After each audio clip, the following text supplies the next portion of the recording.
दोस्तों, हिंदी की बिंदी चैनल में आप सभी का स्वागत है। तो दोस्तों, आज के इस वीडियो में आप सभी के लिए हिंदी कवियों के प्रमुख उपनाम पे हम चर्चा करेंगे। तो यहाँ मैं जानकारी दे दूँ कि जैसे कि आप सभी की 2 परीक्षाएं जो है इस दिसंबर में होनी है। यानी कि अगर मैं बात करूँ तो देखिए, बीपीएससी की परीक्षा आपकी दिसंबर में 7 दिसंबर से शुरू हो जाएगी। इसके अलावा ईएमआरएस की जो परीक्षा है वो 16 दिसंबर से शुरू हो रही है। यानी कि ये जो दिसंबर का महीना है आप सभी के लिए बहुत ही महत्वपूर्ण है। तो यहाँ हम इन कम समय में, अगर मैं बात करूँ बीपीएससी की परीक्षा को ही लेके हम फिलहाल चल रहे हैं, तो ये परीक्षा आपके 7 दिसंबर से शुरू हो जाएगी। तो यहाँ पे आपको इन सभी परीक्षाओं के लिए तैयारी करने का जो समय है वो बहुत ही कम है। तो यहाँ इन कम समय में, यानी कि कम समय में हम सदुपयोग कैसे करें, तो हम उन चीज़ों पे ध्यान करेंगे, यानी कि उन चीज़ों को ही पढ़ेंगे जो परीक्षा की दृष्टि से महत्वपूर्ण है, जिससे संबंधित प्रश्न जो है पूछे जा सकते हैं।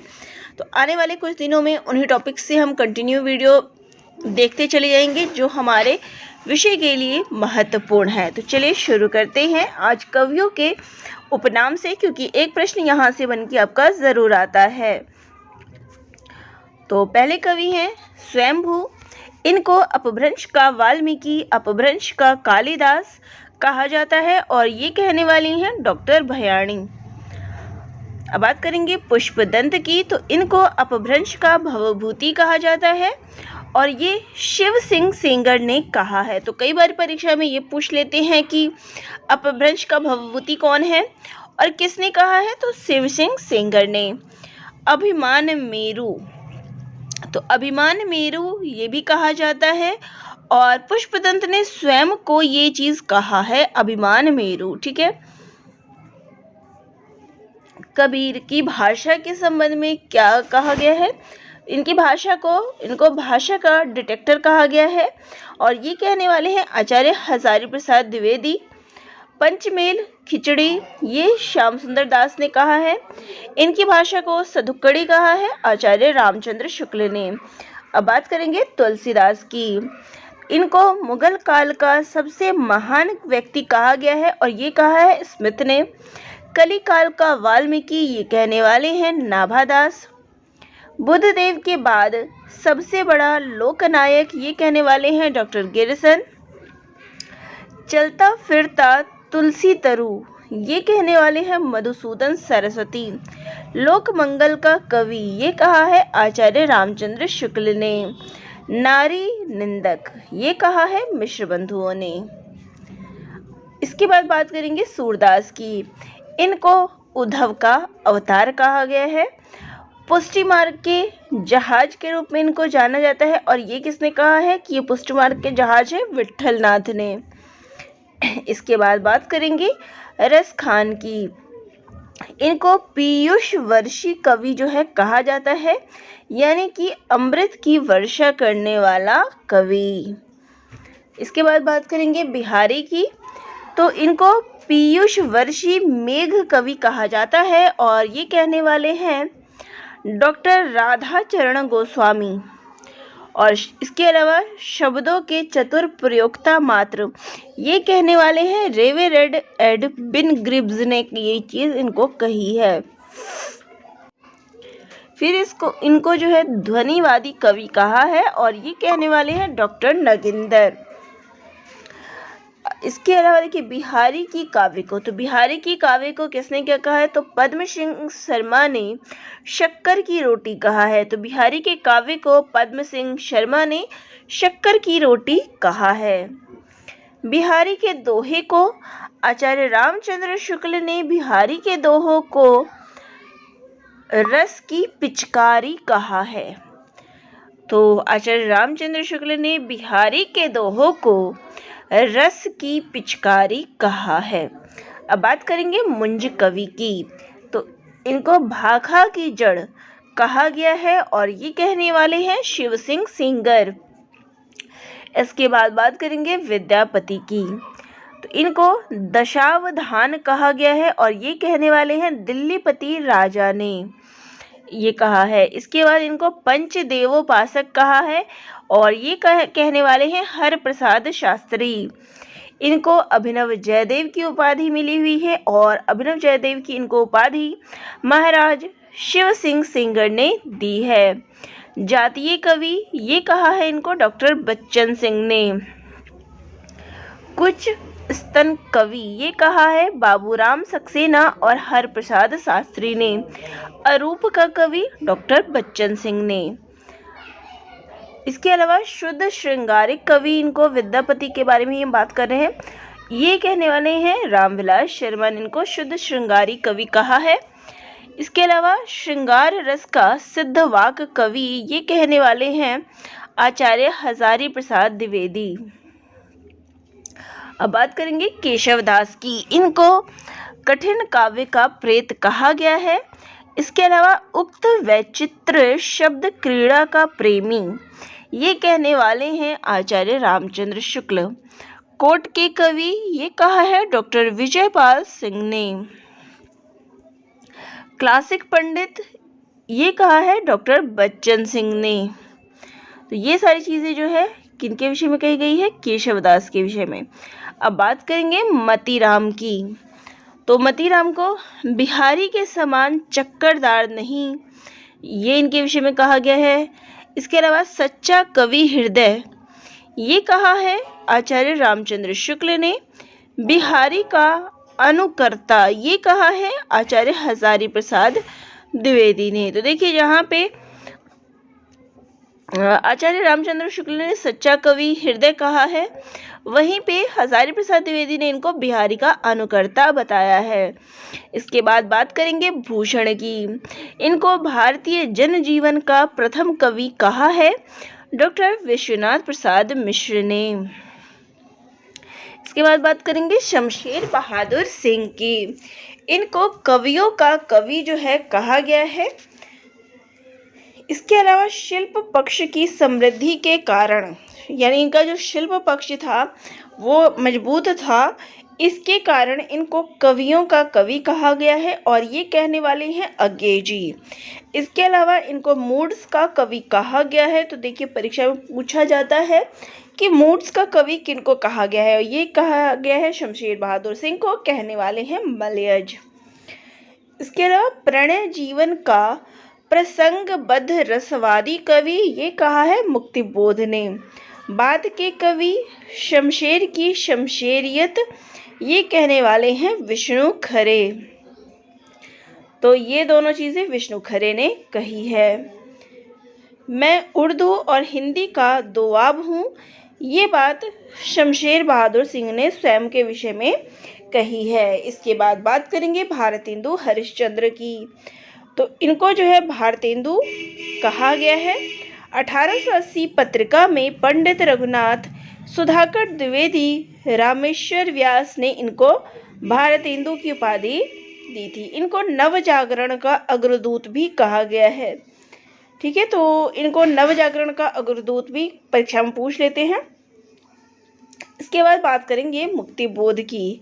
इनको बुर्जवाबाजी का अंतिम मुमूर्षु कवि कहा गया है। हिंदी और मराठी का हाइब्रिड कहा गया है। भयानक बात का कवि जो है इनको कहा गया है।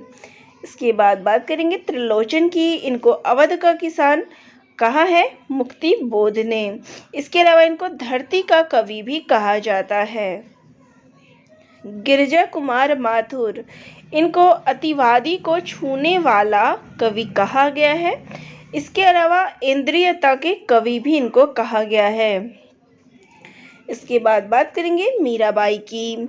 इनको भक्ति के तपोवन की शकुंतला कहा है पंत ने। तो सुमित्रा नंदन पंत के द्वारा तपोवन की शकुंतला जो है इनको कहा गया है। इसके अलावा राजस्थान के मरुस्थल की मंदाकिनी, ये भी बात पंत के द्वारा कही गई है। फिर जब बात पंत की हो रही है तो सुमित्रा नंदन पंत को क्या कहा गया है, तो इनको प्रकृति का सुकुमार कवि कहा गया है और ये कहा है निराला ने। इसके अलावा संवेदनशील इंद्रिय बोध का कवि, इसके अलावा प्रकृति की क्रियाशील इंद्रिय भूतों का कवि जो है इनको कहा गया है। इसके बाद बात करेंगे निराला की। तो निराला को महाकवि कहा गया है और ये कहने वाले हैं शमशेर बहादुर सिंह। इसके अलावा इनको ग्रीक के पौराणिक देवता अपोलो के समान विशाल और सुंदर कहा गया है और ये कहने वाली है एक अमेरिकी महिला ने। तो एक अमेरिकी महिला ने, एक विदेशी महिला ने इनको ग्रीक के पौराणिक देवता अपोलो के समान विशाल और सुंदर कहा है। इसके बाद बात करेंगे मैथिली शरण गुप्त की। इनको सामंजस्यवादी कवि कहा है और ये कहने वाले हैं आचार्य रामचंद्र शुक्ल। इसके अलावा इनको सुकवि कहा गया है और ये कहने वाले हैं निराला जी। इसके अलावा इनको पुनरुत्थान के कवि यानी पुनरुत्थान का कवि कहा गया है और ये कहने वाले हैं दिनकर। हिंदू राष्ट्रवाद गायक कवि, इसके अलावा इनको नेहरू युग के सरकारी कवि, अवधा का कवि, ये मैथिली शरण गुप्त की बात हो रही है। कौटुंबिक कवि मात्र, ये मैथिली शरण गुप्त ने स्वयं के विषय में ये चीज कही है, कौटुंबिक कवि मात्र। ठीक है, चलिए बात करेंगे जैनेन्द्र की। तो इनको मानव जीवन दर्शन का सबसे बड़ा कहानीकार कहा गया है और ये कहने वाले हैं डॉक्टर लक्ष्मी नारायण लाल ने। इसके अलावा इनको उत्तर भारत का शरत चंद्र कहा जाता है, जैनेन्द्र को उत्तर भारत का शरत चंद्र। इसके बाद बात करेंगे उपेंद्र नाथ अश्क की। इनको मध्य वर्ग का चितेरा उपन्यासकार जो है कहा जाता है। फिर बात करेंगे कन्हैयालाल मिश्र प्रभाकर की। इनको शैलियों का शैलीकार कहा गया है और ये कहने वाले हैं दिनकर जी। इसके बाद बात करेंगे भवानी प्रसाद मिश्र की। इनको चेष्टा का कवि, सहजता का कवि, ये तो आप याद ही रखिएगा, सहजता का कवि, कविता का गांधी, ये बात कही है कविता का गांधी, इनको उदय प्रकाश ने कहा है। इनको गांधी का बेटा कहा है। भवानी प्रसाद जी स्वयं को कहते थे या स्वयं को मानते थे, तो गांधी जी का बेटा ये स्वयं को कहते थे या मानते थे। इसके अलावा इनको शुद्ध गांधीवादी कवि दिनकर ने कहा है। बात करेंगे जयशंकर प्रसाद की। तो इनको अतीत के स्वर्ण युग में विचरण करने वाला कवि कहा गया है। इसके बाद रामानंद की बात करें तो इनको आकाश धर्मगुरु आचार्य हजारी प्रसाद द्विवेदी ने कहा है। इसके बाद बात करेंगे अग्रदास रसिक की। तो इनको रसिक का संगम, रसिक भाव की भक्ति का प्रचारक, इनको जो है जीवाराम ने कहा है रसिक भाव की भक्ति का प्रचारक अग्रदास के विषय में। फिर बात करेंगे कुलपति मिश्र की। इनको परतम कवि का जो है स्थान दिया है मिश्र बंधुओं ने, कुलपति मिश्र को। महादेवी वर्मा को हिंदी की विशाल मंदिर की वीणा पाणी जो है महादेवी वर्मा को कहा गया है। हरिवंश राय बच्चन की बात करें तो इनको आत्मानुभूति का कवि और आत्म केंद्रित कवि जो है कहा गया है। फिर बात करेंगे रामधारी सिंह दिनकर की। इनको सामाजिक चेतना का चारण कहा गया है। इसके अलावा परतंत्र भारत का वास्तविक वैतालिक जो है इनको कहा गया है। रामधारी सिंह दिनकर ने स्वयं के बारे में कहा है छायावाद की ठीक पीठ पर आए। तो स्वयं के विषय में उन्होंने कहा है कि छायावाद की ठीक पीठ पर आए। इसके अलावा इनको महज डिप्टी राष्ट्र कवि जो है इनको कहा गया है। त्रिलोचन को जिजीविषा प्रधान कवि कहा गया है। रमेश्वर शुक्ल अंचल को प्रेम, सौंदर्य, रोमांस एवं उद्दाम वासना का कवि जो है कहा गया है। नरेंद्र शर्मा, इनको प्रगीतों का कवि जो है कहा गया है। रघुवीर सहाय, इनको कुशल शिल्पी, आत्मचेतना का कलाकार कहा गया है। वियोगी हरि, ब्रजभूमि, ब्रजभाषा और ब्रजपति, ये इनको कहा गया है। अनन्य उपासक, ये सभी चीज़ें आचार्य रामचंद्र शुक्ल जी के द्वारा इनको कहा गया है। इसके अलावा इनको आध्यात्म चिंतन सर्वेश्वरवादी कवि कहा गया है। फिर बात करेंगे गोपाल सिंह शरण नेपाली की। इनको धरती की चेतना का कवि कहा गया है। फिर बात करेंगे कालिदास त्रिवेदी की। इनको अभ्यस्त और निपुण कवि कहा है आचार्य रामचंद्र शुक्ल ने। फिर बात करेंगे घनानंद की, तो इनको मौन मधि पुकारा, साक्षात मूर्ति और जबादानी का दावा करने वाले कवि, ये कहने वाले हैं आचार्य रामचंद्र शुक्ल। फिर बात करेंगे बोधा की, तो इनको रसोन्नत कवि आचार्य रामचंद्र शुक्ल ने कहा है। फिर बात करेंगे ठाकुर की, तो ठाकुर को सच्ची उमंग का कवि जो है कहा है। सच्चे उदार भावुक और हृदय के पारखी कवि, ये बात कही है आचार्य रामचंद्र शुक्ल ने। फिर बात करेंगे प्रेमघन की, इनको विलक्षण शैली का गद्य लेखक आचार्य रामचंद्र शुक्ल ने कहा है। इसके अलावा बात करें ठाकुर जगमोहन सिंह की, तो इनको एक प्रेम पथिक कवि जो है आचार्य रामचंद्र शुक्ल ने कहा है। लाला श्रीनिवास दास, इनको व्यवहार में दक्ष और संसार को ऊंचा नीचा समझने वाले पुरुष जो है आचार्य रामचंद्र शुक्ल के द्वारा कहा गया है। फिर बात करेंगे प्रताप नारायण मिश्र की। इनको हाजिर जवाबी एवं मस्खरेपन के लिए प्रसिद्ध कवि जो है माना गया है। चलिए बात करेंगे हजारी प्रसाद द्विवेदी जी की। इनको चिंतन मुखी, मानवता के अन्वेषक, ऐतिहासिक सांस्कृतिक चेतना का संपन्न कवि कहा गया है। मानवतावादी आलोचक के रूप में ये जाने जाते हैं। इसके अलावा इनको 20वीं सदी का बाणभट्ट कहा जाता है। फिर बात करेंगे अज्ञेय की। इनको निजता की सुरक्षा के प्रतिनिधि कवि, अस्तित्ववाद में आस्था रखने वाले कवि कहा गया है। फिर बात करेंगे बालमुकुंद गुप्त की। अच्छी हिंदी लिखने वाले कवि, ये बात महावीर प्रसाद द्विवेदी के द्वारा कहा गया है। आचार्य रामचंद्र शुक्ल मुनि मार्ग का हिमायती जो है इनको कहा गया है। मनोहर श्याम जोशी, इनको कल के वैज्ञानिक कहा गया है।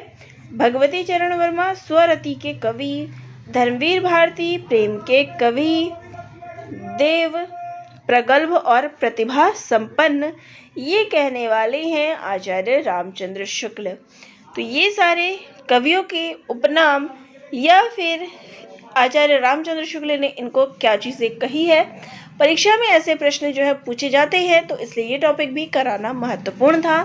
तो आप सभी को आज की वीडियो कैसे लगे कमेंट करके ज़रूर बताइएगा। आपकी कोई डाउट हो तो कमेंट बॉक्स में कमेंट कर दीजिएगा। धन्यवाद।